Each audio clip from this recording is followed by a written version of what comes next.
Amados irmãos e irmãs que nos acompanham através do Facebook, YouTube, também pela Esperança FM de Dr. Severiano, nós estamos celebrando o 24º domingo do tempo comum, concluindo o capítulo 18 de Mateus, dando continuidade à temática do perdão que nós ouvíamos no domingo passado. Hoje, Pedro vai fazer uma pergunta que era comum o discípulo fazer aos mestres, aos rabinos daquela época. Quantas vezes se devia perdoar? Porque era sempre necessário encontrar uma brecha para a vingança. Então, se o discípulo admirava e seguia o mestre, teria que seguir os seus conselhos. Então, os rabinos às vezes deixavam uma pequena brecha onde alguém se aproveitava para a vingança. Perdoei uma vez, perdoei duas, da terceira não passa. E aí acontecia a vingança, acontecia o rancor. E aí Pedro pergunta: Senhor, quantas vezes eu devo perdoar? Até 7 vezes? 7 na Bíblia é o número perfeito, o número completo. Lembra os 4 elementos da natureza, religiosamente, no cristianismo falando, os 4 elementos da natureza, a Santíssima Trindade, não é? 4 mais 3, 7. Significa a completude de tudo, significa a plenitude. Então ele pergunta até 7, Pedro já é generoso. Jesus diz: eu não digo até 7, mas até 70 vezes 7. Ou seja, se Pedro tinha dito infinitas vezes, ele vai dizer infinitas vezes ao quadrado, ao cubo, elevado à máxima potência, ao grau superlativo.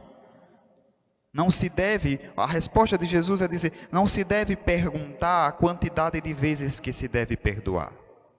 Pelo contrário, deve-se estar aberto a vida inteira ao perdão, pois aquele que deveria ter se fechado ao perdão e à misericórdia para nos dar, foi o primeiro que se dilatou e derramou sobre a humanidade o perdão, o próprio Deus.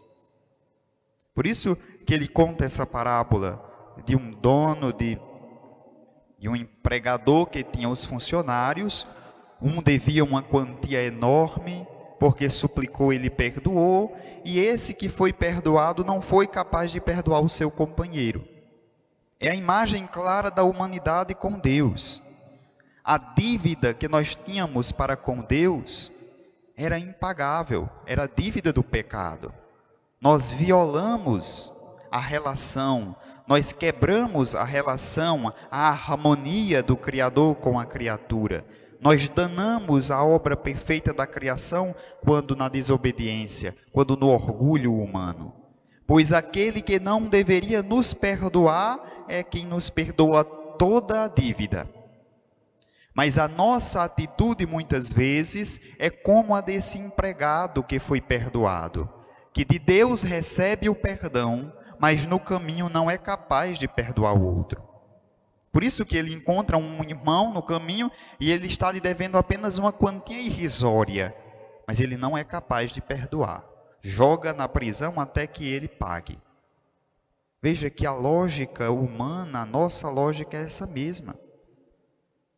Viemos às vezes à igreja, vamos nos confessar ao Padre, pedir a absolvição dos pecados, mas no caminho somos incapazes de perdoar o outro. O perdão aqui, ele encontra uma barreira.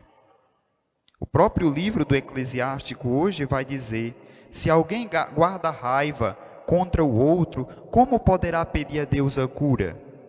Se não tem compaixão do seu semelhante, como poderá pedir perdão dos seus pecados? Ou seja, como é que nós nos direcionamos para Deus para pedir uma coisa que nós somos incapazes de dar? E na própria oração do Pai Nosso, nós fazemos isso, e muitas vezes porque decoramos a oração, não contemplamos o que falamos, mas nós dizemos: Pai, perdoe as nossas ofensas, assim como nós perdoamos a quem nos ofendeu. Em outras palavras, nós estamos dizendo: Senhor, só nos perdoe se eu perdoar. Se eu não perdoar o outro, não se preocupe, não precisa me perdoar. O critério para que me perdoes, por mais que o amor gratuito de Deus seja abundante, mas o critério para eu me direcionar a Deus e pedir o perdão a Ele é a baliza do meu amor e do perdão que eu tenho para com o outro. Se eu não sou capaz de perdoar o outro, eu sou incapaz do perdão de Deus. Por quê? Porque, como diz a frase em latim, nós somos imago Dei, imagens de Deus. Nós manchamos a imagem de Deus, e o livro do Apocalipse, que nós estamos estudando com a paróquia de Serra do Mel, apresenta como que o próprio Deus diz que comprem como o ouro puro. O ouro, para ser puro, quando tira todas as impurezas, é quando alguém olha para ele e consegue ver a sua imagem. Nós somos como o ouro, mas infelizmente há impurezas do pecado. Se nós não tiramos, não somos ouro puro. E nós precisamos nos apresentar para Deus e Ele saberá que fomos purificados quando Ele olhar para nós e Ele conseguir ver de novo a sua imagem refletida em nós. Mas como isso será se nós somos incapazes do perdão? E aí pode-se dizer assim, o padre falando parece ser fácil. Não, não é. É uma das tarefas mais difíceis, o perdão. Porque o perdão requer de nós desestabilizar-se. Requer renegar o nosso orgulho pessoal. Porque perdoar de boca é fácil, mas o final do Evangelho é muito claro. Se cada um não... É assim que o meu Pai que está nos céus fará convosco, se cada um não perdoar de coração ao seu irmão. O perdão não é de uma noite para o dia, o perdão é um processo. Deus na história age economicamente, é o que nós chamamos de teologia da economia da salvação. A maneira gradativa como Deus vai se revelando e vai perdoando a humanidade, assim também somos nós. O problema é que nós guardamos o rancor, a raiva, e isso impede que façamos o processo e o caminho do perdão. O rancor e a raiva são coisas detestáveis, diz o livro do Eclesiástico. Por quê? Porque nos impede de dar passos, são correntes que nos impedem de dar passos rumo ao perdão.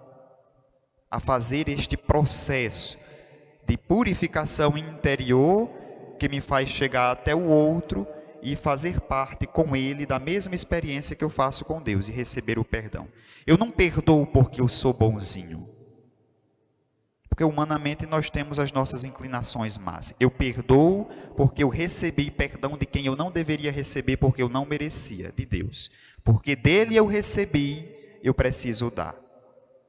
Porque dele eu recebi de graça, eu devo dar o perdão também de graça. Por isso o perdão não deve ser dado com condições. Eu perdoo você se você... Não pode ser assim, porque Deus não nos perdoou com condições. Ele perdoou gratuitamente, e assim deve ser o nosso perdão. Peçamos assim, meus irmãos e irmãs, a graça do Espírito Santo, de aprendermos a ter a força para caminhar rumo a esse processo do perdão, da reconciliação com Deus e com o próximo. É uma caminhada vertical e horizontal. Não é fácil, mas não é impossível. Dentro de nós existe essa semente do amor, que quando cuidamos, quando regamos, com a água da graça de Deus, ela é capaz de germinar e sermos no mundo imago Dei, imagem de Deus, que é perdão, amor e misericórdia. Louvado seja nosso Senhor Jesus Cristo. Para sempre seja louvado.